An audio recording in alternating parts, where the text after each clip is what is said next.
বেশিরভাগ ক্ষেত্রে পড়ালেখা আমাদের কোনো কাজে আসে না, তবুও আমরা কেন পড়ালেখা করি? প্রশ্ন এটা সবার। আমি একদিন এক শিক্ষকের কাছ থেকে গল্পে গল্পে জানছিলাম। উনি বলছিল যে গণিতের অঙ্ক আমাদের বাস্তব জীবনের সমস্যার সরাসরি সমাধান না করলেও যে প্রক্রিয়া চিন্তা করি তা আমাদের কল্পনা শক্তি ও নিয়মবদ্ধ চিন্তার ক্ষমতা বাড়ায়। তাই পরীক্ষার খাতায় উত্তর মেলানোর চেয়ে একটা সমস্যা নিয়ে ভাবা বেশি দরকারি। পড়ালেখা হলো খাবারের মতো।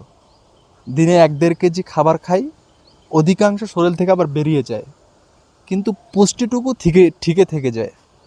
তেমনি জীবনে পড়া অসংখ্য বই টপিক থেকে ছেঁকে নেওয়া যে নিঃশ্বাসটুকু থাকে আমাদের, সেটুকুই হচ্ছে জ্ঞান। শরীরে টিকে থাকায় খাবারের মাধ্যমে, বাঁচে পড়াশোনায়।